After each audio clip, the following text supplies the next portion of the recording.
Samedi 15 avril, vous regardez Al24 News à la une du journal de midi.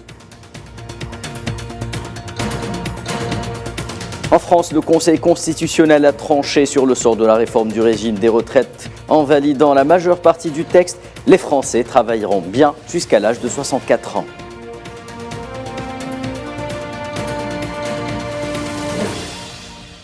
En Palestine, des milliers de personnes célèbrent la journée internationale d'Al-Quds à Gaza, tandis que 400 000 personnes effectuent la prière du vendredi et du Tarawih à la mosquée Al-Aqsa.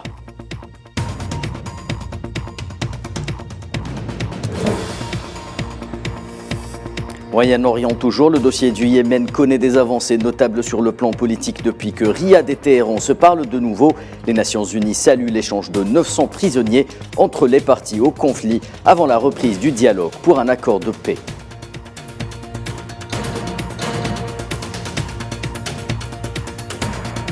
Et dans le dossier libyen, le secrétaire général des Nations Unies persiste et signe « Il n'y a pas d'autre alternative aux élections ».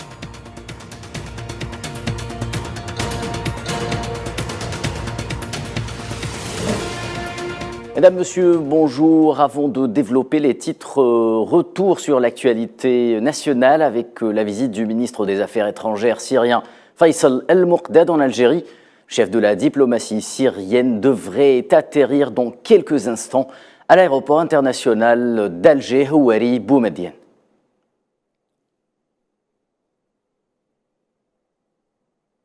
Je vous le disais à l'instant, les Français partiront à la retraite à l'âge de 64 ans. Le feuilleton de la très controversée réforme du régime des retraites en France toucherait-il à sa fin? Le Conseil constitutionnel a validé vendredi l'allongement de la durée de travail, mais pas l'intégralité de la réforme proposée par l'exécutif français. Le président Emmanuel Macron a dans la foulée de cette annonce promulgué la loi. Les détails avec Souhila Akilal. Malgré les protestations, la grogne sociale, les heurts et les critiques, le président français Emmanuel Macron ne s'est pas démonté. Presque seul contre tous, il est allé au bout de la très controversée loi sur la réforme des retraites. Après la validation de l'essentiel du texte par le Conseil constitutionnel vendredi, cette réforme, avec sa mesure phare du recul de l'âge de départ en retraite à 64 ans, a été promulguée ce samedi matin au journal officiel, dont le texte de ce 15 avril 2023 énonce que le Code de la sécurité sociale est ainsi modifié. Au premier alinéa, le mot 62 est remplacé par 64. Immédiatement après l'annonce de la décision du Conseil constitutionnel, l'intersyndicale toujours mobilisée avait demandé solennellement au président français de ne pas promulguer la loi. Une demande qui n'a pas eu l'écho escompté auprès de Macron, qui a apposé sa signature. Le Conseil constitutionnel a par ailleurs bloqué une première demande de référendum d'initiative partagée de la gauche, qui espérait entamer la collecte de 4,8 millions de signatures en vue d'une inédite consultation des Français. Prônant l'apaisement, Elisabeth Borne a déclaré qu'il n'y avait ni vainqueur ni vaincu et que le gouvernement voulait poursuivre la concertation avec les partenaires sociaux. De son côté, Jean-Luc Mélenchon a évoqué un 1er mai décisif en accusant le Conseil constitutionnel d'avoir aggravé la crise.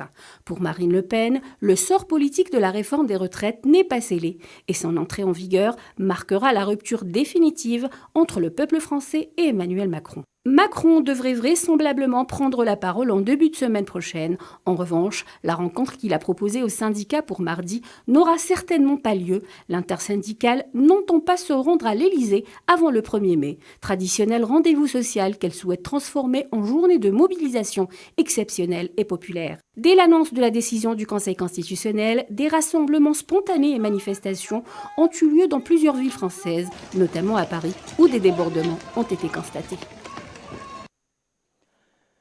Et à peine la décision du Conseil constitutionnel connue que des manifestations et des heurts ont de nouveau éclaté dans plusieurs villes en France.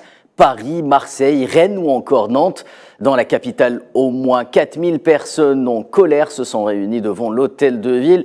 Pas moins de 112 interpellations ont été enregistrées alors que de nombreux incendies ont été déclarés devant des bâtiments publics.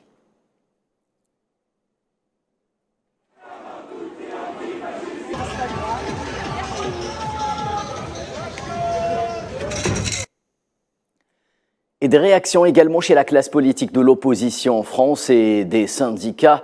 À l'issue de cette annonce des syndicats, justement, le chef de file de la France insoumise, Jean-Luc Mélenchon, a appelé à une étroite collaboration avec les syndicats français qui, de leur côté, promettent de continuer le combat. De leur côté, les Verts émettent le souhait d'un référendum sur la réforme. Si la loi est jugée constitutionnelle, cela ne change rien sur le fait que nous pensons toujours, et nous continuerons de penser, et de redire que cette loi est injuste et inutile. Et après 3 mois de la mobilisation la plus puissante que nous ayons eue depuis 50 ans dans ce pays, le blocage du pays reste, après cette décision, absolument total, et l'impasse démocratique de même. Cela veut dire quoi? Ça veut dire que nous sommes face à une loi qui est mauvaise, qui est injuste, qui est illégitime au regard de ce que les Français répètent semaine après semaine, dans la rue, dans les sondages, l'absence de majorité au Parlement pour adopter cette réforme. Et donc cette loi est mauvaise, même si juridiquement, constitutionnellement, elle a été jugée, validée par le Conseil. Dans le dossier ukrainien, une frappe russe à Sloviansk, à l'est du pays, a fait au moins 9 morts selon Kiev. La ville qui se trouve dans une partie de la région de Donetsk sous contrôle ukrainien, à 45 km au nord-ouest de Bakhmout, aurait été visée vendredi par 7 missiles qui ont endommagé 5 immeubles, 5 maisons et une école, ainsi qu'un bâtiment administratif, toujours selon des sources ukrainiennes.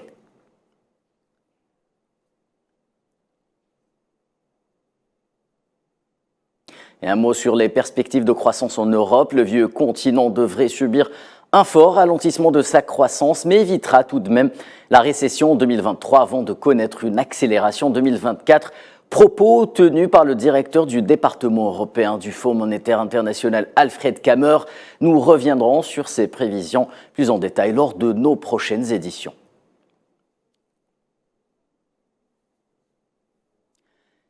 Direction à présent les territoires occupés en Palestine où des milliers de Palestiniens ont célébré la journée mondiale d'El-Quds vendredi. À Gaza, ils étaient plusieurs à manifester contre les raids des forces de l'occupationniste dans l'enceinte de la mosquée Al-Aqsa, Al-Quds occupée, 3e lieu saint de l'islam. Rappelons que la mosquée sainte a subi des incursions quasi quotidiennes par des colons sionistes et des membres du gouvernement Netanyahou qui ont violé le statu quo d'Al-Aqsa en toute impunité.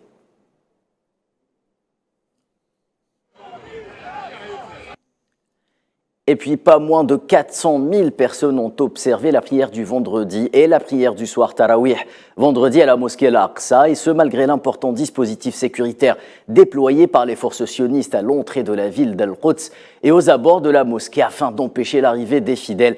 À noter également que de nombreuses interpellations et des dizaines de blessés, y compris par balle, ont été enregistrés hier lors de la répression par les forces sionistes de manifestations pacifiques ou d'incursions à Ramallah en Cisjordanie occupée notamment.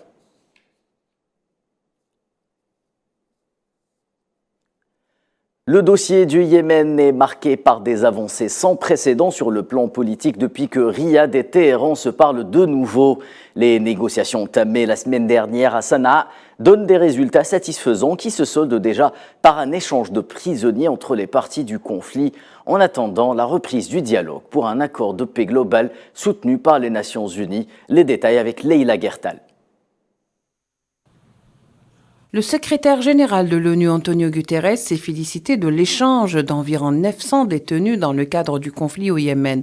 Antonio Guterres se joint à l'envoyé spécial pour le Yémen, Hans Grundberg, pour saluer cette opération de libération qui a commencé vendredi et s'étalera sur 3 jours. Cet accord s'inscrit dans le cadre de la mise en œuvre du plan convenu par les parties concernées, le Yémen et l'Arabie saoudite, lors de la dernière réunion du comité de surveillance de l'accord d'échange de détenus, dira le porte-parole du secrétaire général de l'ONU, Stéphane Dujarric. Pour l'envoyé spécial de l'ONU au Yémen, Hans Grundberg, ces libérations interviennent à un moment d'espoir pour le Yémen, exhortant les 2 parties à libérer immédiatement et sans condition toutes les personnes détenues arbitrairement. Interrogé sur ces libérations de détenus et s'il y a des chances de parvenir à un accord plus large, à un cessez-le-feu permanent au Yémen d'ici l'Aïd al-Fitr, Dujarric dira qu'il était dangereux de faire des prédictions. Quoi qu'il en soit, cette libération saluée par tous, y compris les États-Unis, vient comme un présent de l'Aïd pour les familles des détenus et l'accord provisoire de paix entre le Yémen et Riyad met fin à 8 ans de guerre, un grand ouf de soulagement pour les deux populations dans l'attente de la signature d'un accord de paix global et définitif. Les Nations Unies qui réagissent également dans le dossier libyen par la voix du secrétaire général Antonio Guterres. Il n'y a pas d'alternative aux élections, a affirmé Guterres dans son rapport remis au Conseil de sécurité. Le secrétaire général de l'ONU a par ailleurs mis en garde contre la poursuite du statu quo en Libye qui n'apporterait selon lui que de la frustration aux Libyens désireux de s'exprimer et d'élire leurs représentants lors d'élections indépendantes et transparentes.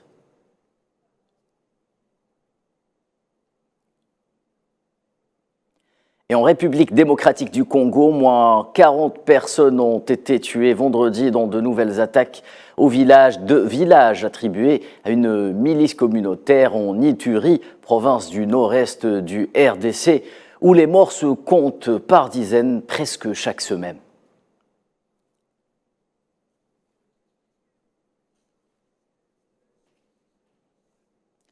Et au Maroc, la donne économique devrait se compliquer davantage en 2023 si tous les indicateurs macroéconomiques sont au rouge. Le Royaume n'est pas pour autant au bout de ses surprises. Un rapport publié par Alliance Trade indique que pas moins de 13 000 entreprises devraient faire faillite cette année, une hausse de 5% par rapport à l'année écoulée. Les détails avec Amine Touta. En proie à une grave crise systémique, l'économie marocaine sombre dans le chaos. Une crise qui ne touche pas uniquement les secteurs publics vitaux, elle s'étend au secteur privé et aux entreprises. Selon un rapport publié par la compagnie d'assurance Alliance Trade, ce sont 13 000 sociétés marocaines qui devraient mettre la clé sous le paillasson en 2023 contre 12 000 en 2022, soit une hausse de 5%. Le Maroc occupe la 4e place au rang mondial des pays enregistrant le plus de faillites d'entreprises. Selon Alliance Trade, le taux de faillite des entreprises est estimé à 35% entre 2019 et 2023. La faible croissance économique enregistrée par le pays conjuguée aux indicateurs macroéconomiques sont la principale cause de banqueroute pour les opérateurs économiques marocains. Gérer une affaire est devenu mission impossible au Royaume du fait de la hausse des charges et les coûts fixes, sans oublier l'envolée des prix de l'énergie. Une situation qui dure dans le temps, selon le rapport d'Alliance. Cette situation devrait également perdurer, voire progresser, au vu des prévisions négatives sur l'évolution de l'économie marocaine à court et moyen terme. Et les suites du relèvement du taux d'intérêt de la Banque centrale marocaine à 3% n'est pas pour arranger les choses, car il devrait tirer à la baisse le niveau des financements et par voie de conséquence celui des investissements. Essuyant une tempête socio-économique, le gouvernement Akhnouch sombre dans l'immobilisme, incapable d'offrir des solutions aux citoyens marocains. Celui-ci fait les frais d'une politique économique désastreuse, ayant mené à l'accroissement des dépenses budgétaires pour couvrir les importations d'énergie, de produits alimentaires et de matières premières. L'actualité en Asie également, la chef de la diplomatie allemande, Annalena Baerbock, qui était en déplacement en Chine vendredi, où elle a rencontré son homologue chinois Qin Gang. Au menu des discussions, la coopération économique bilatérale, mais également la géopolitique. Les deux responsables sont notamment revenus sur un certain nombre de dossiers régionaux et internationaux, avec à leur tête le conflit en Ukraine et la crise de Taïwan.